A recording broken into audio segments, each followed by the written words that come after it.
পুজোর নৈবেদ্যর আয়োজন থেকে সমস্ত কিছুর দায়িত্ব পালন করেন পুরুষেরা। মহিলারা শুধুমাত্র পুজোর আনন্দে সামিল হন। পূর্বপুরুষদের এই ঐতিহ্য বজায় রেখে আজও পুজো হয়ে আসছে মালদহের দুর্গাবাড়ির আদি কংস বণিক সম্প্রদায়ের দুর্গাপুজো। মালদহ শহরের পুরনো পুজোগুলির মধ্যে অন্যতম এই পুজো। পুজো উদ্যোক্তাদের কথায় ৩৫০ বছর আগে পুজো শুরু হলেও দুর্গাবাড়ি স্থাপিত হয় ১৭৬ বছর আগে। ১৭৭১ খ্রিস্টাব্দে মহানন্দা নদীর নিমতলা ঘাটে অর্থাৎ বর্তমানে মালদহ শহরের কুতুবপুর এলাকায় জলের মধ্যে থেকে স্বপ্নাদেশ পেয়ে এক বৃদ্ধা পাথরের চণ্ডী মূর্তি উদ্ধার করেন। এরপর সেখানে দেবীর আরাধনা শুরু করা হয়। তার কিছুকাল পরেই ওই আশ্চর্য পাথর চক্রটি দেবী চণ্ডীজ্ঞানে পুজো করা হয়। পরবর্তীতে সেই পুজোর দায়িত্বভার নেন তৎকালীন জমিদার গিরিজাকান্ত দাস।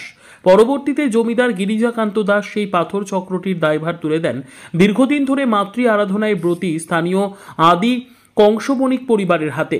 তখন ওই আমাদের এখানকার জমিদার ছিলেন তখনকার গিরিজানন্দন দাস, তার বাড়িতে ওটা নিয়ে এসে পাথরখণ্ড রেখে মা চণ্ডী রূপে, মানে মা চণ্ডী মানে আমাদের দুর্গার আরেক রূপ, ওই রূপেই মা দুর্গার পুজো আরম্ভ করেন। এবার ওনার কোনো পরিবারের কোনো সদস্য ছিলেন না, সেহেতু ওর পূজা চালনা করতে পারছিল না। তখন উনি করলেন কি, আমাদের আদি কংসবণিক সম্প্রদায়ের হাতে পুরো পুজোর ভারটা তুলে দেন। সেটা ১২৭৫ সালে। আর ওই সময় আমাদের এই যে জায়গাটা দেখছেন মন্দিরের জায়গা, সেটা 4 জন আমাদের কংসবণিক সদস্য ওরা এই জায়গাটাকে দান করেন। তখন ওই ১২৭৫ সালে মন্দির স্থাপিত হয়।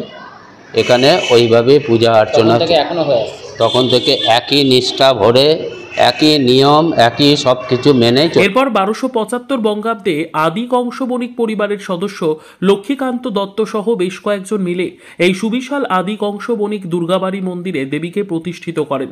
প্রথম দিকে চণ্ডী রূপেই পূজিত হতেন দেবী দুর্গা, তবে এখন দশভুজার পুজো হয় এক চালিতে। থাকে ২২টি মূর্তি।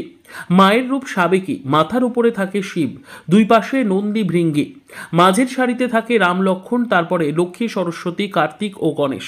ওইটা ওই বাগানের মাটি প্রথমে দিয়ে তারপরে গঙ্গার মাটি দিয়ে ওইটাকে ক্লিয়ার করি। আর আমি এখানে চক্ষুদান করি ওই মহালয়ার দিন। হ্যাঁ, ওটা আমার এই পরম্পরা হিসাবে আমি এতদিন থেকে এটাই করে আসছি। এখানে মূর্তি রয়েছে এমনি দুর্গার চালিতে তো থাকে লক্ষ্মী, সরস্বতী, কার্তিক, গণেশ, অসুর, সিংহ, এগুলো থাকে। আর মনে করেন যে 4টা সিপাই আলাদা এক্সট্রা থাকে, যেগুলো অন্যান্য জায়গায় থাকে না। জয়া বিজয়া হয়তো অনেক জায়গায় থাকে, কিন্তু সব জায়গায় থাকে না। তারপরে মনে করেন যে 2টো পরী থাকে ওপরে, ওগুলোও থাকে না কোথাও।